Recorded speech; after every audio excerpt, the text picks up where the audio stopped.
Praise to the lord. ఈరోజు దేవుడు మనకిచ్చినటువంటి వాగ్దానం ఏంటంటే, ఇర్మియా గ్రంథము 30వ అధ్యాయము 8వ వచనం. నీకున్న కాడి నీ మెడ నుండకుండా ఆ దినమున నేను దాన్ని విరచి దాని కట్లను తెంపెదను. ఆమెన్. కాడి అంటే ఏంటంటే, వ్యవసాయం చేసేటప్పుడు 2 ఎద్దులను పొలము దున్నటానికి ఉపయోగిస్తారు. ఆ 2 ఎద్దులను పక్కపక్కగా కొంచెం దగ్గరగా ఉంచి వాటి మెడల మీద ఒక కర్ర లాంటిది, ఒక గట్టి గట్టి కర్ర లాంటిది ఆ 2 మెడల మీద ఉంచుతారు. ఒకటే కర్ర 2 మెడల మీదకి, ఒకటే కర్ర 2 ఎద్దుల మీదకి, వాటి మెడల మీదకి వచ్చేలాగా ఉంచుతారు. దాన్ని కాడి అంటారు. అయితే ఈ కాడిమానికి మధ్యలో నాగలిని జత చేస్తారు. నాగలిని తాళ్ళతో కడతారు. ఆ నాగలి ఒకవైపేమో ఆ కాడిమాను మీద కట్టడానికి వీలుగాను, ఇంకొక వైపేమో పొలము దున్నటానికి ఉపయోగపడేటువంటి పళ్ళ లాంటి సదుపాయం కలిగి ఉంటుంది. సో ఈ పళ్ళ లాంటి ఇవి కలిగి ఉన్నప్పుడు కలిగి ఉన్నదేమో భూమిలో దున్నటానికి ఉపయోగించి భూమి వైపు ఉంచి, ఈ నాగలికి రెండవ చివర ఆ కాడిమానికి మధ్యలో కరెక్ట్గా 2 మెడలకి లేదా 2 ఎద్దులకి మధ్యలో ఉండేలాగున ఆ కాడిమానికి మధ్యలో తాళ్ళతో దాన్ని కడతారు. అయితే ఎప్పుడైతే వాటి మెడల మీద ఒట్టి కర్ర మాత్రమే, కాడిమాన మాత్రమే ఉందో అప్పుడు వాటికి బరువు తక్కువ. కానీ ఎప్పుడైతే ఈ నాగలిని దానికి ఏర్పాటు చేస్తారో అప్పుడు దాని యొక్క బరువు ఎక్కువ ఉంటుంది. అంటే ఏర్పాటు చేసే నాగలిని బట్టి అవి ఎక్కువ బరువును లాగాల, తక్కువ బరువు లాగాల అనేది నిర్ణయించబడి ఉంటుంది. అంటే ఎంత ఎక్కువ బరువు ఉన్నది వేస్తే వాటి యొక్క భారం అంత పెరుగుతూ ఉంటుంది. అవి లాగవలసిన భారము అంత పెరుగుతూ ఉంటుంది. ఆ బరువులు నాగలి కట్టిన తర్వాత అవి పొలము దున్నుతాయి. అయితే ఇక్కడ మనకు అర్థం కావాల్సిన విషయం ఏంటంటే, నాగలి లేదా ఆ కాడిమాను ఎప్పుడైతే వాటి మెడల మీదకి ఏర్పాటు చేయబడి ఉందో అవి అంతా కూడా యజమానుడికి లోబడి ఉండాలి. ఇక అవి దున్నాలని వాటికి అనిపించకపోయినా, పని చేయాలని వాటికి అనిపించకపోయినా వాటి చేతిలో ఏమి ఉండదు. మొత్తం కూడా యజమాని చేతిలోనే ఉంటుంది. యజమాని ఇక ఏది చెప్తే అటే. అవి కుడికి తిరగాలంటే కుడికి, వెడమకి తిరగాలంటే వెడమకి తిరిగేలాగా చేస్తాడు. కానీ వాటి ఇష్టానుసారంగా అవి ప్రవర్తించడానికి అవకాశము లేదు. ఒకవేళ వాటికి కుడికి తిరగాలని ఉంటే యజమాని ఎడమవైపుకి తిరగాలని వాటిని తిప్పితే అవి ఎడమవైపుకి తిరుగుతాయి కానీ కుడికి తిరగవు. ఒకవేళ యజమాని ఇష్టం లేకుండా అవి ప్రవర్తిస్తూ ఉంటే వాటిని ఇంకా బాగా కొట్టడం జరుగుతూ ఉంటుంది. కాబట్టి ఎట్లా ఉంటుందంటే మొత్తం కూడా ఒక బానిసత్వము లాగా. కాడి మోయటం అంటే ఒక బానిసత్వం లాగా దానిని మనము అర్థం చేసుకోవాలా. అంటే ఆ కాడి మనము మోసేటప్పుడు ఇక ఎవరి కాడైతే మోస్తూ ఉన్నామో వారి యొక్క ఆధీనంలో మనము ఉన్నట్టే. మనకంటూ ఒక సొంత ఆలోచనలు, మనకంటూ ఒక సొంత నిర్ణయాలు మనకేమి ఉండవు. వాళ్ళు ఏ పని అయితే నిర్ణయిస్తారో ఆ పనిని మనము చేసుకుంటూ రావాలా.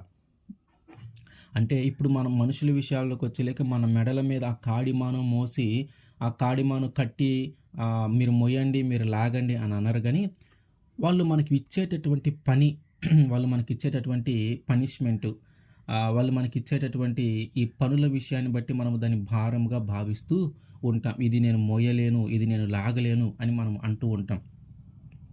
ఏంటి అంటే అంత ఎక్కువ పని, అంత ఎక్కువ భారము, అంత ఎక్కువ ఒత్తిడి మన మీద ఉంది అని అర్థం. అప్పుడే మనము ఈ పని నేను చేయలేను, ఈ భారాన్ని నేను లాగలేను అని మనము మాట్లాడుతూ ఉంటాం. ఇశ్రాయేలు ప్రజలు కూడా ఐగుప్తు దేశంలో ఉన్నప్పుడు వారి యొక్క కాడి లేదా వారి యొక్క భారము చాలా ఎక్కువగా ఉంది. ఎందుకంటే వాళ్ళు ఎప్పుడైతే మేము మా దేవుని సేవించడానికి వెళతామని చెప్పారో వీళ్ళు పని పాట లేకుండా, వీళ్ళకి ఎంత పని ఏర్పాటు చేసినా కూడా ఈ పని చేయకుండా అక్కడికి వెళ్తామంటున్నారని ఆయనకి కోపం వచ్చి ఫరోకి వారి యొక్క పనిని రెండింతలుగా పెంచాడు. వారి యొక్క భారాన్ని రెండింతలుగా పెంచాడు. వారు ఆ కాడిని మోయలేక మేము ఈ భారాన్ని మోయలేకపోతూ ఉన్నాం, మేము ఈ కాడిని మోయలేకపోతూ ఉన్నామని వాళ్ళు చాలా దేవుడికి మొరపెడతా ఉన్నారనమాట. అంటే మనము ఏదో ఒక పాపానికి మనము బానిసలుగా, దాసులుగా మనము ఉంటా ఉన్నాం. ఆ కాడిని, ఆ పాపపు కాడిని మన మెడల మీద మనము మోస్తూ ఉన్నాం. ఆ పాపమును మనము జయించలేక, ఆ పాపములో ఉండి మనము దాని నుంచి బయటికి రాలేక, మనము ఆ పాపపు కాడిని మనము మోసుకుంటా వెళ్ళిపోతా ఉన్నాం. అయితే దేవుడేమంటున్నాడంటే, "ఇక మోసింది చాలు. నీ కాడిని నేను నీ మెడ మీద ఉండకుండా నేను తీసివేస్తాను. నీ మెడ మీద ఉండకుండా నేను తీసివేస్తాను." ఏమని చెప్తా ఆ దినమున అంటే మనకి తీర్పు జరిగే దినమున. ఇప్పటిదాకా ఈ లోకంలో నువ్వు మోసుకుంటా వెళ్ళినా సరే, నీకు ఒకరోజు తీర్పు జరుగుతుంది. ఆ రోజు మాత్రం నీ కాడి మొత్తము విరగ్గొట్టబడతావు. అయితే లేవియకాండము 26వ అధ్యాయం 13వ వచనం, "మీరు ఐగుప్తులకు దాసులు కాకుండా వారి దేశములో నుండి మిమ్మును రప్పించి తిని, నేను మీ పులుపులను తెంపి మిమ్మును నిలువుగా నడవజేసి తిని." ఏంటంటే మన మెడల మీద భారము ఉన్నప్పుడు, మన మనస్సులో భారం ఉన్నప్పుడు, వాటిని మొయ్యలేక మనము సరిగా నిలబడలేని పరిస్థితిలోకి మనము వెళ్ళిపోతూ ఉంటాం. కానీ దేవుడు ఏమంటున్నాడంటే, నీ మెడల మీద ఉన్నటువంటి ఆ భారాన్ని, ఆ కాడినంతా నేను విరగ్గొట్టేసి నీవు చక్కగా నిలువబడి నడిచేలాగా నేను చేస్తాను. ఐగుప్తు దేశంలో వారు ఎంతో దాస్యత్వాన్ని అనుభవించారు కానీ, వారు పెట్టినటువంటి మొరను ఆయన ఆలకించి, వారి యొక్క కాడిని ఆయన విరుగ్గొట్టి స్వతంత్రులుగా వారిని చేశాడు.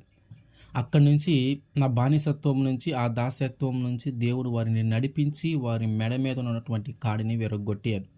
కాబట్టి వారు చక్కగా నిలుచొని నడవగలుగుతూ ఉన్నారు. అంటే ఈ కాడి మోయటం అంటే ఏంటంటే, ఒక బానిసత్వానికి, ఒక దాస్యత్వానికి గుర్తు.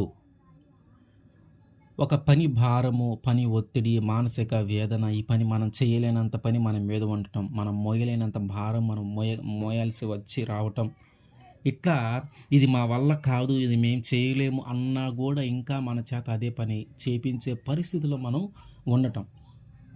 ఇది మా వల్ల కాదు, ఇది మా వల్ల కాదు, ఇది మేము చేయలేము, ఇది మా వల్ల అయ్యే పనే కాదు, ఇప్పటిదాకా చేసాం, మేము కలిసిపోయాం, ఇంకా మేము చేయలేము, ఇంకా మేము పడలేము, ఆ బాధను ఇంకా మేము అనుభవించలేము, ఇప్పటిదాకా అనుభవించాము కానీ ఇంకా మేము భరించలేకపోతూ ఉన్నాం, ఇంకా మాకు విశ్రాంతి కావాలా, ఇదిగో మా మీద ఉన్నటువంటి ఈ భారాన్ని తొలగించాలా, మా మీద ఉన్నటువంటి ఈ భారం మేము ఇక మోయలేకపోతూ ఉన్నాం అనే పరిస్థితిని మనము కాడి మోయటం అని కూడా మనము అనవచ్చు. అయితే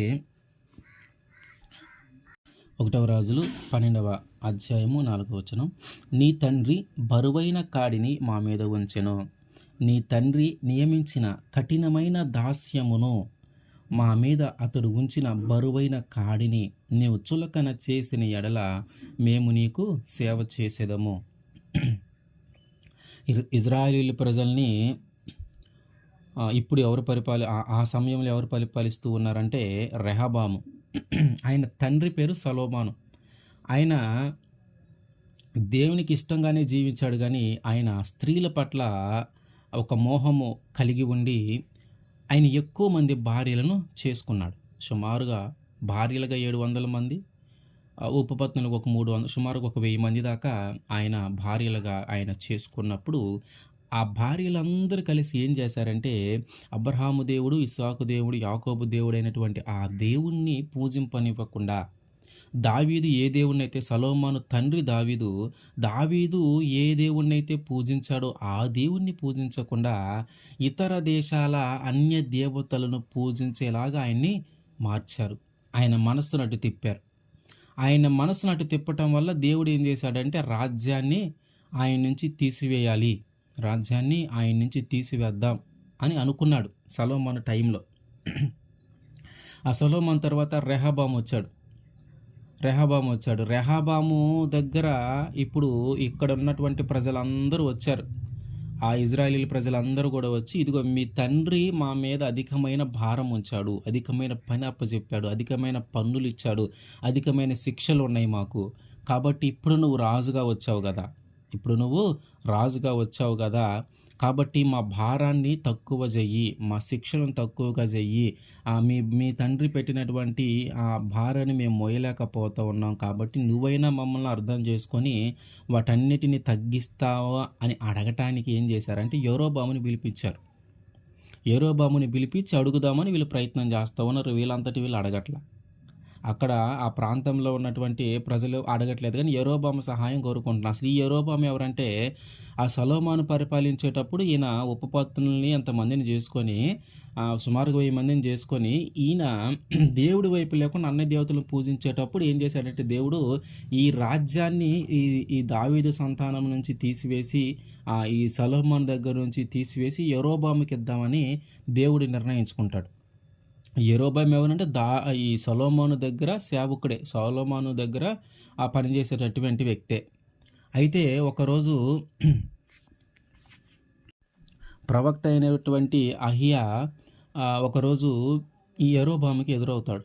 ఎదురైతే ఇంకా అప్పుడు దేవుడు అహియా ద్వారా చెప్పిస్తా ఉంటాడు యరొబాముకి ఏమనంటే, సొలొమోను నాకు వ్యతిరేకంగా పాపం చేశాడు. ఆయన నేను దేవుడిని అనే విషయాన్ని గ్రహించలేకుండా అన్ని దేవతలను పూజిస్తూ ఉన్నాడు కాబట్టి ఇక రాజ్యం ఆయన మీద ఉండదు. రాజ్యము దేవుడు నీకివ్వబోతూ ఉన్నాడు. ఇజ్రాయేలు మీద రాజుగా ఆయన నిన్ను చేయబోతూ ఉన్నాడు. కాబట్టి ఇక నుంచి నువ్వు నా మాట విని నేనేం చెప్తే అది చెయ్యి అని ఆ ప్రవక్త మాట్లాడతాడు యరొబాముతో. అయితే ఇంకొక మాట ఏం చెప్తాడంటే, నేను దావీదుకి వాగ్దానం చేశాను కాబట్టి ఇదిగో సొలొమోను టైంలో ఇది జరగదు. సొలొమోను చనిపోయిన తర్వాత అతని వారసులు, అతని కొడుకులు రాజ్యాన్ని పరిపాలించేటప్పుడు ఇది జరుగుతుంది అని అహియా ఆ ప్రవక్త యరొబాముతో చెప్తాడు. ఈ విషయము రాజుకు తెలుస్తుంది సొలొమోనుకి. అంటే రాజ్యం ఇతను రాజు కాబోతూ ఉన్నాడు. నా తర్వాత ఈయనేనేమో అసలు వీడినే లేకుండా చేస్తే బాగుండిద్దని చెప్పి ఏం చేస్తాడంటే సొలొమోను యరొబాముని చంపబోతాడు. యరొబాముని చంపబోయినప్పుడు ఈయన ఏం చేస్తాడంటే తప్పించుకొని ఐగుప్తులోకి వెళ్ళి అక్కడ జీవిస్తూ ఉంటాడు. ఇప్పుడు ఏం జరిగింది? ఈ సొలొమోను ఎవరినైతే చంపడానికి ప్రయత్నం చేశాడో, దేవుడు ఎవరికైతే రాజ్యాన్ని ఇవ్వబోతూ ఉన్నాడో, ఈ విషయం ప్రజలందరికీ అప్పుడే సొలొమోను టైంలోనే అందరికీ తెలిసింది కాబట్టి, ఇప్పుడు ఏం చేశారంటే, ఇదిగో నువ్వు రా అని ఐగుప్తులో ఉన్నటువంటి ఆ యరొబాముని పిలిపించుకున్నారు. ఏమని? ఇక్కడ రెహబాము దగ్గరికి వెళ్దాము, ఆయన దగ్గరికెళ్ళి మాట్లాడదాము. ఇదిగో వాళ్ళ తండ్రేమో ఇంత కఠినమైన శిక్షలు, ఇంత కఠినమైన దాస్యత్వం, ఇంత బానిసత్వంలో మనల్ని ఉంచాడు. కఠినమైన భారం మన మీద ఉంచాడు. అవన్నీ మనం కట్టలేము. ఆ పనులన్నీ మనం చేయలేము. ఎవరైనా తగ్గిస్తాడేమో అడుగుదాం రా అని యరొబాముని పిలిపించుకొని అడుగుతారు.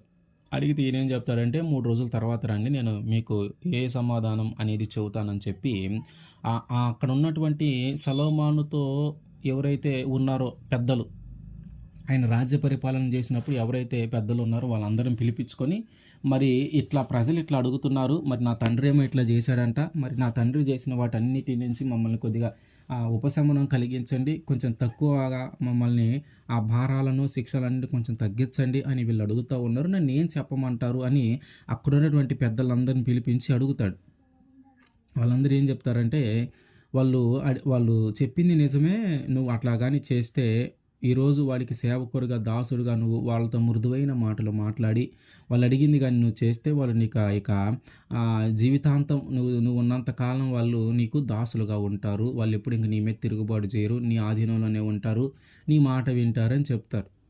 ఈయన ఏం చేస్తాడంటే రెహబాము వాళ్ళు చెప్పింది వినకుండా ఈయనతో పాటు, అంటే ఈయన పుట్టినప్పుడు కొంచెం అటు ఇటుకు పుట్టిన వాళ్ళు ఉంటారు కదా, ఈయనతో పాటు ఆ రాజ్యంలో పెరిగినటువంటి యవనస్తులను పిలిపించి ఇట్లా అడుగుతున్నారు, మరి ఏం చేద్దాం, ఏం చేస్తే బాగుండిద్దని యవ్వనస్తులను అడుగుతాడు.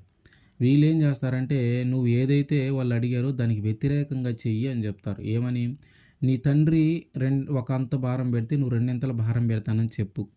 నీ తండ్రి ఎంత కఠినం పెట్టాడో అంతకంటే కఠినమైనగా నేను మీకు మిమ్మల్ని ఉంచుతాను అని చెప్పు. మీ తండ్రి శిక్షించే శిక్షలు చిన్నవి అయితే నేను చాలా ఎక్కువగా మిమ్మల్ని శిక్షిస్తానని చెప్పు. ఇట్లా వాళ్ళు అడిగిన దానికి వ్యతిరేకంగా మాట్లాడేలాగా వాళ్ళు ఒక సలహా ఇస్తారు. ఇప్పుడు ఈయన ఏం చేస్తాడంటే రెహబాము యవ్వనస్తులు చెప్పినటువంటి సలహా తీసుకొని అదే వారికి ప్రజలకి తెలియజేస్తాడు. ఇక దానిని బట్టి చిన్నగా ఈ రెహబాముని వీరు ఓడించి యరొబాము రాజ్యాన్ని జయిస్తాడు. యరొబాముని దేవుడు ఆ రాజ్యం మీద రాజుగా నిర్ణయిస్తాడు. అంటే ఇక్కడ ఏంటంటే వీళ్ళు మోస్తున్నటువంటి భారము చాలా ఎక్కువైనది. వాళ్ళు ఆ భారాన్ని మోయలేకపోతూ ఉన్నారు. వారు ఆ పన్నులు కట్టలేకపోతూ ఉన్నారు. వారు ఆ పని చేయలేకపోతూ ఉన్నారు. ఎంత చేసినా ఒక రోజువారీకి వాళ్ళు ఒక నిర్ణయిస్తారనమాట. రాజు ఏంటంటే, ఇదిగో మీరు ఈరోజు ఇంత పని చేయాలా? మీరు ఈరోజు ఇంత పని చేయాలని కొన్ని నిర్ణయాలు వాళ్ళకి ఇస్తా ఉంటాడు. కొన్ని పనులు వాళ్ళకి అప్పజెప్తా ఉంటాడు. ఆ పని చేయటానికి వాళ్ళ వల్ల కానంత పని వాళ్ళకి అప్పజెప్తా ఉన్నారు. అందుకని వాళ్ళు ఏమంటున్నారంటే, ఈ పని మేము చేయలేకపోతా ఉన్నాం. ఈ భారం మేము మోయలేకపోతా ఉన్నాం. ఈ పన్నులు మేము కట్టలేకపోతా ఉన్నాం. ఈ శిక్షలు మేము భరించలేకపోతా ఉన్నాం. ఇంత కఠినమైన జీవితాన్ని, ఇంత బానిస జీవితాన్ని, ఇంత దాస్యత్వాన్ని మేము అనుభవించలేకపోతా ఉన్నాం. మా వల్ల కావట్లేదు. కాబట్టి మా మీద ఉన్నటువంటి ఆ భారాన్ని తొలగించండి. మా మీద ఉన్నటువంటి ఆ కాడిని నువ్వైనా తొలగించని ఆయన్ని వేడుకుంటే ఈయన ఏం చేశాడు? దాన్ని డబల్ చేశాడు. దాన్ని రెండింతలుగా పెంచాడు. మనుషులు అంతే. మనము ఏదైనా ఒక భారంలో ఉన్నా, ఏదైనా బాధలో ఉన్నా, మన యొక్క బాధను పోగొడతారని మనం వాళ్ళతో వీళ్ళతో మాట్లాడుతూ ఉంటాం కానీ, వాళ్ళ వల్ల మనకు ఎట్లాంటి ఉపశమనము కలగదు. కానీ దేవుడు నిర్ణయిస్తాడు, ఈ బాధను పోగొట్టేది ఎవరు? ఈ బాధని ఎవరి ద్వారా పోగొట్టాలని దేవుడు నిర్ణయిస్తాడు. అప్పుడు మనం కానీ ఆయన దగ్గరికి వెళ్ళి అడిగితే, అయ్యా నా పరిస్థితి ఇది, నేను ఈ భారాన్ని మోయలేకపోతున్నాను, ఈ రెస్పాన్సిబిలిటీ నేను భరించలేకపోతా ఉన్నాను, ఇంత భారం నేను మోయాలా, ఈ కుటుంబాన్ని నేను పోషించలేకపోతా ఉన్నాను, నా మీద చాలా ఒత్తిడి ఉంది, నేను తట్టుకోలేకపోతా ఉన్నాను, ఏం చేయమంటావు అని ఆయన దగ్గరికి వెళ్తే ఆయనకు ఆ సమాధానాన్ని చూపిస్తాడు. మనుషులు ఏర్పాటు చేసినటువంటి ఆ కాడిని నేను విరగ్గొడతాను. మనుషులు ఏర్పాటు చేసినటువంటి ఆ భారాన్ని నేను తొలగిస్తాను. మనిషి వల్ల నువ్వు పడుతున్నటువంటి ఆ టెన్షను, ఆ పరిస్థితుల నుంచి నేను నిన్ను విడిపిస్తానని దేవుడు మనకి చెప్తా ఉన్నాడు. నహూము గ్రంథము 1వ అధ్యాయం 13వ వచనం. వారి కాడిమ్రాను నీ మీద ఇక మోపకుండా నేను దాన్ని విరగొట్టేదను, దాని కట్లను నేను తెంపేదను.